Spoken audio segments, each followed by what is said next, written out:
Hi, YouTube. So I was thinking about a list of 10 people who I care not to travel with.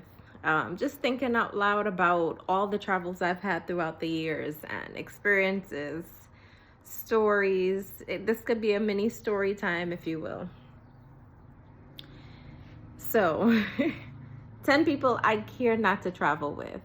Now, these people, they can intersect. I've had like stories of situations that pretty much occurred, I would say, throughout the time I've been traveling, issues with people. Sometimes I do group trips. I've done it a few times, and it's a good way to get to know people, get comfortable meeting people, etc., etc. But I've seen where instances have gone left, not with me per se. I try to get along with people and appease the situation as best as I can, but I see how other people they react to conflict. They may not react to conflict well, and I'm just like, listen, leave me all the way out of it. So I would say 10 people that I care not to travel with. The first one being, can I borrow $1? Sir, ma'am, sir. You knew the cruise, safari, excursion, whatever plan we had in terms of a trip was had, the itinerary was set, deposits made, the whole bit. You had X amount of time to prepare, not only getting your luggage, getting all the items on the list, getting your bug spray, suntan lotion, all the things, all the accoutrements, but money was somehow lacking from the thoughts or the execution. Listen, we're all grown. I've been in instances, actually, you know what? Come to think of it, one of my issues where I felt like I was semi-stranded was not even a fault of my own. Let's fast forward to, trying to remember, when did I go? I did an abroad study in Italy for my second master's program. So we had anticipated a group trip because of the study in the field in which we were pursuing, linking with outside universities. And just so happens I actually did a joint program with the University of Perugia in addition to the University of Venice. So we did an abroad study. I was pursuing a degree in disaster and emergency management. It was a master's in public administration, officially the degree, but that was my concentration, disaster and emergency management. And we had to kind of like scout, not necessarily scout, because the school actually took care of finding the location for our trip when it came to the abroad study. So they kind of like got everything, organized, the itinerary, our training / classwork program there, interpreters, the whole bit, right? And it was actually part of the tuition. So everything was you just had to go. Needless to say, this is around the same time that I want to say Target had a breach of some sort. This is back in the day, okay? And I remember being asked about it, like I think a week before my trip, because I was coming out of Target.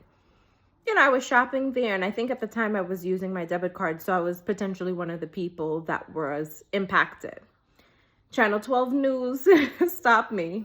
And I'm sitting there, having a whole interview / conversation with the reporter. I'm sure I was on the Channel 12 News. I never looked it up to see what I talked about, but they pretty much asked me about what my thoughts were about the breach. And I was like, listen, if you could pay cash, if you can. But I think at that point it was a day late and a dollar short, because at that point the system was compromised and various banking institutions had to,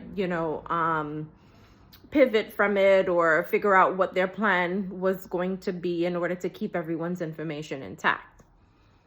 So a week later, I'm preparing for the trip. I contact my bank, called them to let them know anytime I'm traveling. And I think this was before like the app and everything. So now it's a little easier where you could just let them know via app.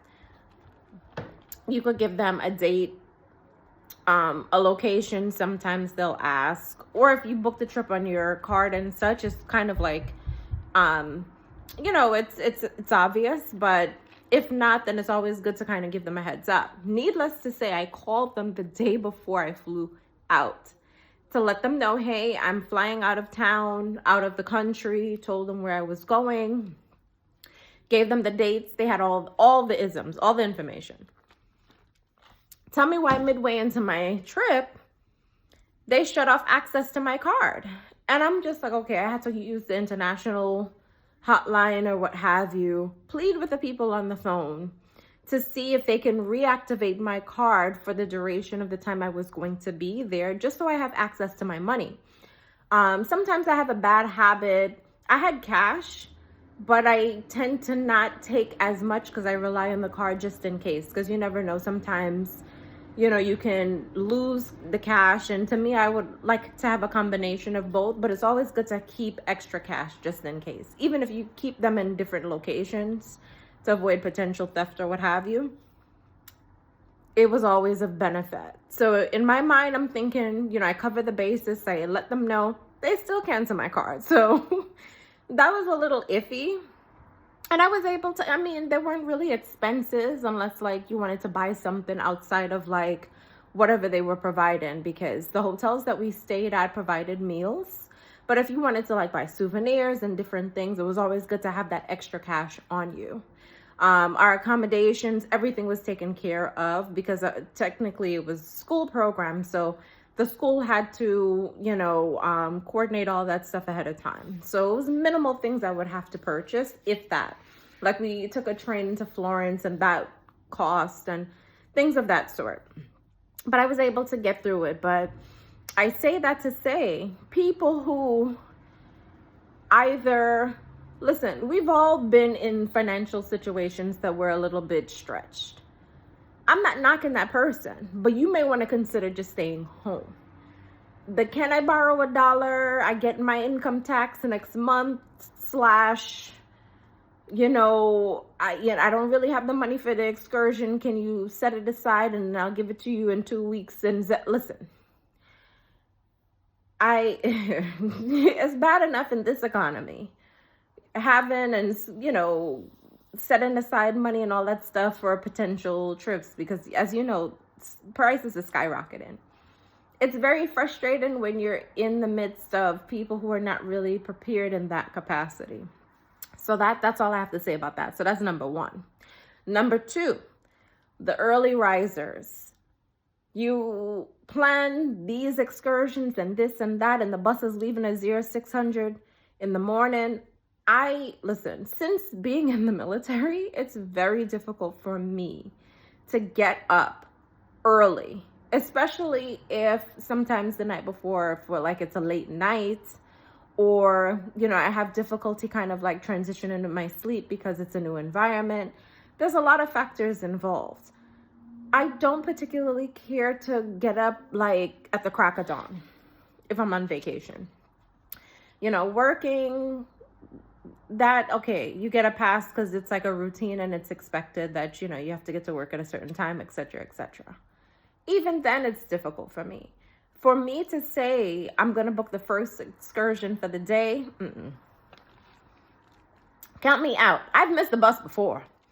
Listen, I've paid for excursions and barely made it. Barely. They're calling me, they're texting, hey, you coming? And I'm just like barely getting myself together. And I've actually missed a full excursion before. I haven't fully paid it and just went to breakfast and minded my business.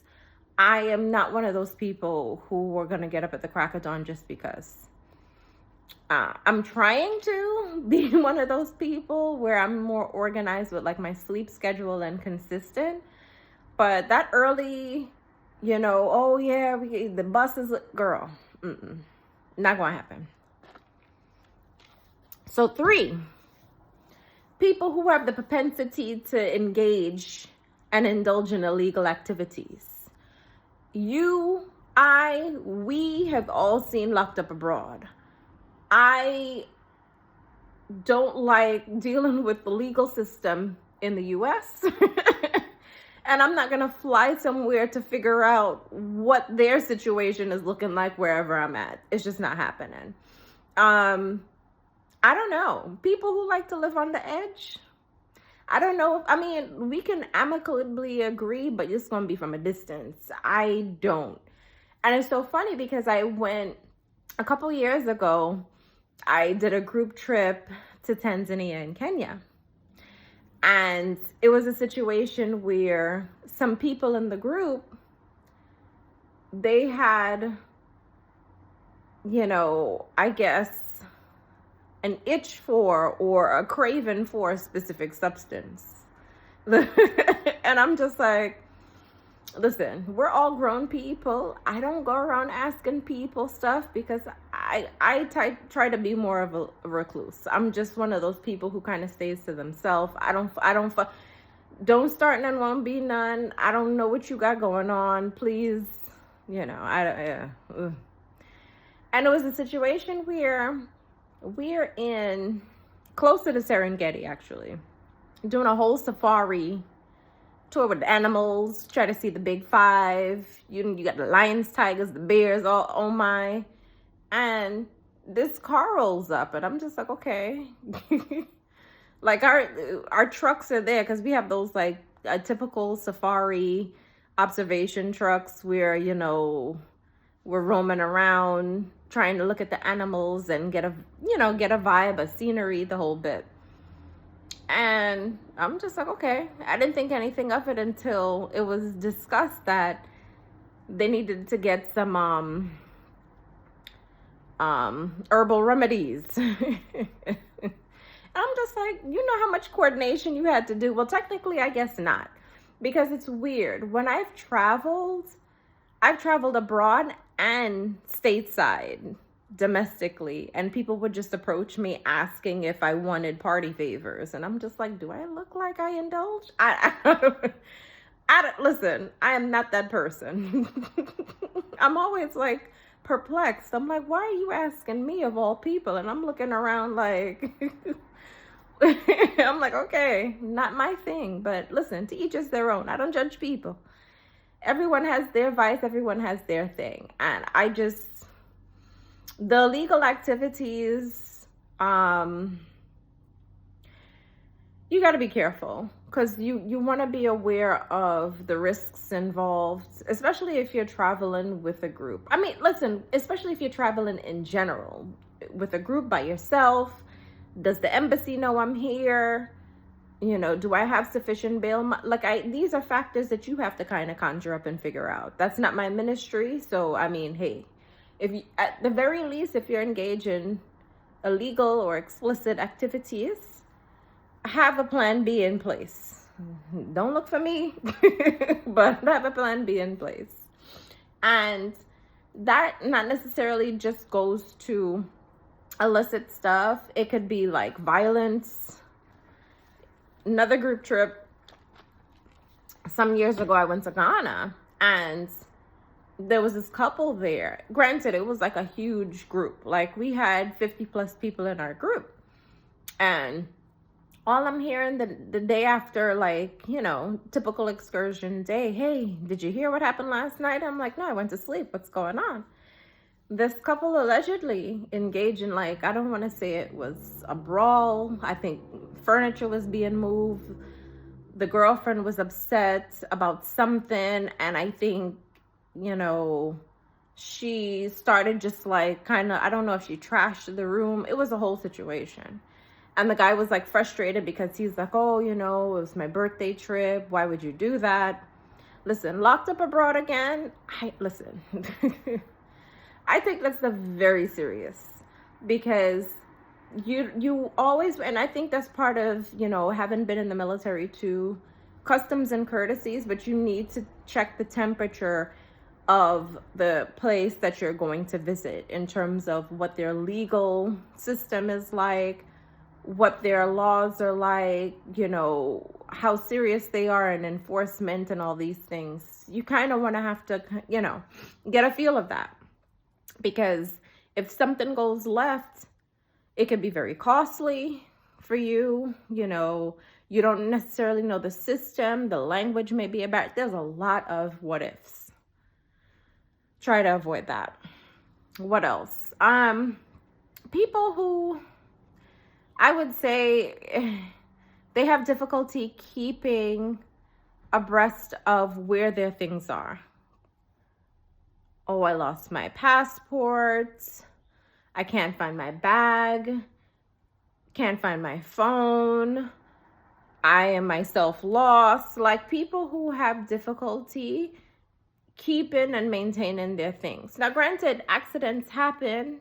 I myself have lost, like, years ago, my military ID card in an airport. And I don't even remember the airport I was in. I want to say in Florida. I couldn't tell you.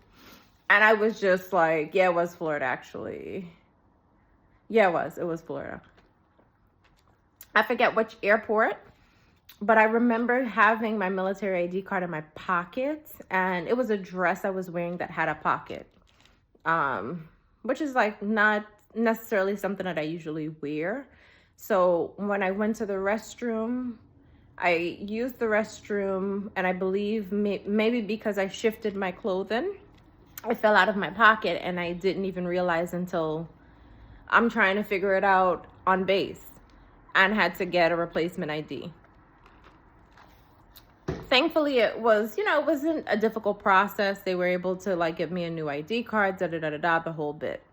But to have your information out there for people, for the world to see, that's the sketchy part of it, because you never know. You never know. So yeah, so I say that to say, always be mindful of your things. My biggest fear, especially if I'm traveling overseas, most times if I'm flying somewhere, I always have my passport with me, just as an extra form of ID, regardless if it's a domestic flight. Obviously, you need it if you're flying international. But even for domestic flights, like if I'm going to Florida, I have my passport with me. And my fear has always been losing or misplacing my passport. I get paranoid. I've never been in a group situation where someone lost their passport.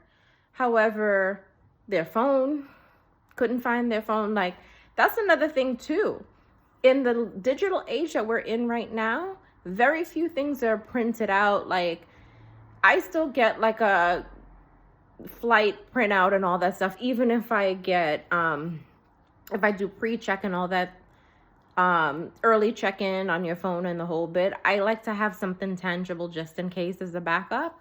But to think that someone would lose access to their phone, all of that stuff, your itinerary, you use your phone to make purchases. It's just so many things, communication, so many things. And for you to like lose something like that internationally, I wouldn't put that on my worst enemy. So I remember being in a group situation where a woman actually lost her cell phone. And I know she was like really, really pissed, and I felt so bad for her, because things do happen, especially if like you're going to like big events and festivals and all that stuff. It could easily drop out of your pockets. You may have it in your hands and then put it down somewhere, forget that you put it down, and then it's like, that's it. It could be very tricky. So something like that, I would say that would be a big deal. What else? People who they're preoccupied with like back home stuff.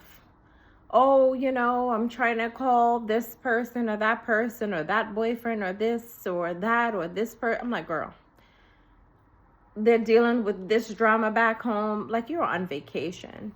I think as a society, we have difficulty, especially since like everything is like social media and everyone's constantly connected. I implore anyone to, when they go on vacation, to like try and detach as much as possible, just to decompress and reset. Sometimes I feel like we're too enmeshed in what is going on that we don't have control over. I know it may be difficult. Some people have children, that is understandable if they have young kids and things of that sort. But to be in a constant state of angst because of something that's going on, like, you could have stayed home. Like, it's always going to be conflict. There's always going to be confusion. There's always going to be chaos. That is not going to stop. But sometimes we ourselves have to do our best to detach from that, because otherwise you're just not only stressing yourself out, you're not enjoying yourself, you're in the vacation, but you're not on vacation mode. You're going to affect the vibe and the group so it's like it's all energy. So I would say that would be frustrating. Another person that I prefer not to, vacation with, the person who constantly, like, you're in Italy, you're in Istanbul, you're in, Malaysia, you're in wherever, but you want to constantly be immersed in Americanized stuff. I am not going to Italy to go to McDonald's. And it's so funny because I did go to the McDonald's when I was in Italy just to kind of see and assess. I'm not eating chicken nuggets here. I'm not going to eat chicken nuggets there. And to me, it's just like that simple. Immerse yourself in the culture. I think it's important and it behooves anyone to, like, expand their palate within reason. Some people have dietary restrictions. I myself don't eat meat and things of that sort, so I can get it. But you can also, find other, cuisines that you're not necessarily familiar with, just to try something. So I would strongly suggest for people to do that. I want a burger and you could do that in Brooklyn. Like, I don't understand. Expand your palate. It's okay. I promise you. What's another thing? I would say the monotone person, the person who, and I love to crack a joke. I love to laugh. I love to be silly. I love to laugh at myself. It is imperative that the person or persons that you're going on vacation with, they have a vibe. They have, just self-awareness and understanding within themselves to know how they are coming across to people. The monotone person, granted, I'm not saying you have to have the biggest and bubbliest personality, but I feel like, if you're engaging in conversations with others and you're just surrounded by other people, immerse yourself in it. Have a conversation or two. Take yourself outside of your comfort zone. And it's not necessarily anything wrong with the monotone. I just feel like sometimes people are just like, I don't know. And I can't always say do that, because some people may be neurodivergent. They may have, like, other isms within them that are causing some difficulty, and I get it. But I've had to take myself out of my comfort zone, even when vacationing with people who I may not ever have been familiar with prior to the trip, people who I'm just getting to know. It's a life experience. So to me, it's like, take that time to reset and just let your hair down a little. Another person, the person that's constantly overpacked. They have this bag and that suitcase and this carry-on and that da-da-da-da-da-da-da-da. They're worried about the weight. Can you put something in your suitcase? Listen, we're all grown. My back is not the best. I'm not holding anything for someone else. I have had back issues, even while in the military, having lugged my own suitcases that were too heavy. I can't hold anything for you. I don't have room in my suitcase. Can you just walk this to the plane? No. If you pack your stuff, understand it's your stuff to pack, to carry, to hold, to transport, all the things. There should be no reason for you to impose your things on other people. Yeah, to me, it's just very simple. And I realized too, I don't know if it's an American thing, but I feel like it can be. We tend to overpack. I'm trying to make more of a concerted effort to not do that as much when I'm going on trips, because I realize it's like, A lot of those things you're not going to wear. I try to pack now based on the amount of days that I'm going and what I anticipate wearing on a daily basis. If I can't really 100% say for certain this is what I'm going to wear this day, granted, sometimes you have to deviate based on like the weather. It may be raining one day, or you get a little chilly or whatever. So you can have a contingency, but just to pack an endless amount of stuff for no apparent reason, unless I'm going there and I'm donating to people, or I tend to or plan to like just give away items or what have you, there's no reason why I need to overpack. And I think as I get older, I realize that I have to make more of an effort not to, because it can be annoying, it can be cumbersome, and it's difficult. Like, when you're on vacation, you should be on vacation as a way to de-stress and decompress. I don't want to add more stress, having to worry about, okay, if it's a third floor walk up, there's no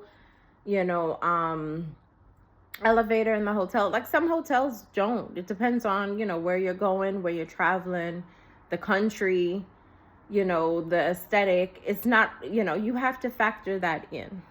So I say that to say, do your best not to overpack so it doesn't necessarily become an issue for you and others around you. Just saying. What's another thing I could say? I think I covered everything that I can recall. Yeah.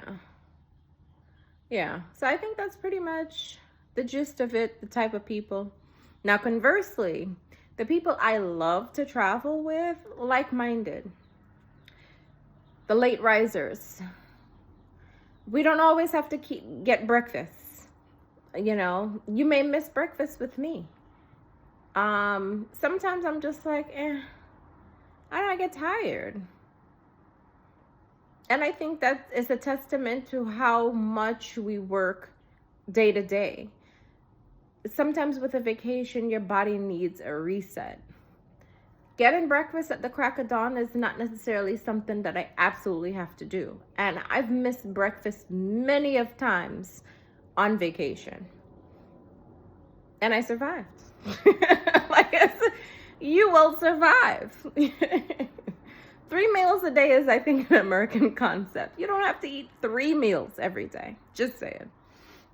Sometimes I'm too tired to I don't know. The person who likes to or enjoys to work out, I enjoy a good gym. Wherever I'm traveling, I'm always curious to know what amenities are had, where we're going, and what the gym looks like if there's a gym. I try to work out as much as I can while I'm on vacation. I do. And because I enjoy it. To me, it's a good way to relieve stress. It's a good way for me to keep on a routine. Just because I'm away doesn't mean that everything has to go by the wayside. I enjoy working out. So I'm just like, okay, great. And I've gone to gyms all over the globe. And I enjoy. So if someone also enjoys, then great. So it's like, okay, like-minded. Who else? Someone has a positive vibe, positive attitude, easy to talk to, good communication skills. I think that's just easy breezy. And, you would be surprised how important that is. To me, it would be obvious, but if you can vibe well with someone, I think that's an important thing, especially on vacation, because it's a little tricky. People may, I don't want to say alter their attitudes and such. When you're in an unfamiliar place, in an unfamiliar setting, having to, pivot and go from here to there and, do all the things and be on point and pay attention and all that stuff. It can be, some vacations I would say are more easygoing than others. If it's a situation where you're out of the country in a place where the English language is not necessarily spoken often and things like that, so you have to be on alert. I could see how people could potentially get more stressed. So I think that that gives grace. But if you have good communication, good vibes, I'm all for it. Also, people who are very friendly and personable. You'll be surprised how many people throughout the globe, and people who I still follow to this day online, and vice versa, they follow me on socials. And we just had a connection, for a brief interaction. Had it could be the tour guide, the this, the that, the taxi, whomever. You are able to get a global community from it. So the friendliness can and does go a long way, to even to the extent where it could actually help you. Case in point, I went to Australia a couple years back by myself. And I want to say it was like my first long haul international trip by myself. And I wanted to go to Australia by myself for the first time, intentionally by myself, to really push my comfort zone. It's not an easy skip, hop, and a jump away. Like the flight in and of itself is not for the faint at heart. Like, you have to really want to go there. That's not like a Caribbean flight situation. I think I flew from JFK to LAX. That's like 6 hours, and then there was another like 16 from LA to Sydney. And I went by myself. And when I tell you I had a time, I enjoyed, because part of it was me just immersing myself in the culture, being inquisitive, just really having a positive mindset about it. I really enjoyed it, actually. But it was a potentially, possibly dangerous situation for me, to the point where I didn't even really tell my parents about, but I was kind of like scared. I think it was like maybe my second day there. I did all of like the touristy stuff. I went to the zoo in Sydney and all these things. And I had to navigate my way through, I want to say I had to take a ferry to a bus. From the mainland to some type of island that they had where they have the zoo.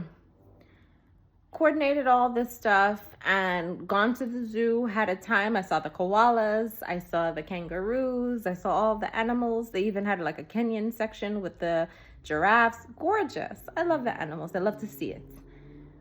So coming back now, I had to navigate my way back from the zoo and exit back to the ferry. I'm trying to remember all the specifics. Needless to say, bus driver sees me. I didn't think anything of it. I was asking him, sir, could you tell me which bus, or is it your bus that goes back to the ferry where I need to be, right? He said it wasn't his bus per se, but I could take a ride on the bus to kind of see that side of the city. And I said, you know what? Why not? It's like, I don't even remember how much the bus was. Like, it was a very minuscule amount. It wasn't, and I didn't really have anything planned. I was just kind of like just taking things as they come. So I was like, why not? Let me see what area, the scenery, get a vibe of the place. Maybe I could like find or locate a situation or a restaurant or what have you. So I'm sitting there behind the bus driver because, again, I'm kind of nervous because I want to make sure that he takes me back to where I met him so I could then hop on to the specific correct bus to get back on the ferry. Like, it was a whole, And he's chatting me up, talking. Then he starts making advances, and I'm just like, sir, this is not why I'm here. I came to see the animals, and that is it. And he was starting to get more and more aggressive. And to me, it's like, I don't want to overreact because, again, customs and courtesies, you don't know how they'll spin a narrative. And me being who I am, I don't know how things would be perceived. By the time the story is told, what twists and turns will come about of it. So I'm just trying to keep the peace as much as I can and appease the situation until it's neutralized. So I say nothing. He asked me, oh, what hotel you're staying at? Now, granted, I'm born and raised in New York. I'm from Brooklyn, Brooklynite through and through. I started to kind of like clam up because he made me feel uncomfortable. But I think I alluded to a specific one. And tell me why. Because I was the only person of a specific persuasion staying at this specific hotel, gorgeous hotel. A 5-star hotel, it was gorgeous. It was a vibe. He was able to have the concierge find me and call my room, and I had to like tell them, I said, listen, I don't want to keep communication with this person. I prefer you just not, disclose any info, because I don't even know what was told or how he was able to connect the call. It was a whole situation. And being that I befriended my Uber driver who took me from the airport to my hotel when I first landed, I was able to reach out to him. And granted, he took me on an impromptu tour. It was like we were driving up towards the Outback, and it was just a gorgeous time. But because I was friendly and personable and just kind of like talking to him and these things, he's like, listen, if you have an issue where emergency comes about, you need to contact the authorities, this is what you do while you're here. That could have just saved me. And I was so grateful because I was friendly and hospitable and just vibing out with him. Seemed like a nice person. He was able to kind of like reassure me, tell me what the protocol is, and potentially put me in a better or safe situation. Something as easy as that. So you never really know when you meet people. I mean, granted, you have to keep your head on the swivel because you never know what people's motives are, especially if they know that you're traveling by yourself. I think that bus driver was comfortable in approaching me the way he did because he knew that I was by myself. Now, he didn't know if I was with a group because I kind of like left that open for interpretation. But that day, physically, he knew that there was no one with me. And that's where it could have turned left. So, and I'm just like, he drives the bus, but he sounds like he's about that life. And I'm just like, I want no parts of it. I just came for the koalas. That is it. So yeah, I would say that. People who are organized. I myself, I'm organized, but when I'm on vacation, I kind of tend to just have a free-spirited kind of like whatever happens kind of thing. It's not like I'm very regimented and okay, 0600 and 12:30 hour. Listen, I didn't come here to think, not critically, no. I came here to luxuriate, decompress, de-stress, and just relax. So anyone who's like really organized about, okay, this is the meetup location, this is the time we're coming back, this is, have an itinerary and can kind of like take the reins when it comes to that, I'm all for. Because I really am not that person. Coordinating things where a group is involved or other people are, listen, you may eat, you may not. We could book an excursion. You may not like it. It's just a lot of factors. So sometimes I'm just like, I would like to, delegate to someone else who's organized. So I don't have to necessarily think 10 steps ahead all the time. So that's what I would say. So I think people like that more or less just come in with good vibes, obeying the law, the proper authorities, keeping your head on the swivel, keeping, awareness about yourself and your surroundings, and making sure that all of your belongings are accounted for and things of that sort. Just easy breezy, not stress. One thing that I can honestly say that allows me to feel most alive and present is travel. Like, I absolutely adore it. I've been traveling ever since I was a baby. And to think that there's such and like there's when I tell you there's so many things to see out there, so many countries to visit, it's limitless, it's endless. And I really want to take the most advantage of it while I'm here. um the beach, I feel like, has always been my happy place. I feel more at ease on the beach, alive. Love it, love it, love it, love it. So these are some of the things. I have so many stories, let me tell you. And, I wish to share them soon, but thank you to anyone who views. Please like, share, subscribe if possible. I want to get my viewership up, and I'm putting it into the ether, into the existence, that I will get monetization. I'm hoping to by the end of this year. So again, I want to make an effort in being consistent with videos, talking about things, Me, it's all about travel and just relaxing and vibing out. I don't want to do too many stressful videos about any particular situation. I think we have more than enough YouTubers slash podcasters doing all that stuff. I just want easy. So again, but thank you and have a good one.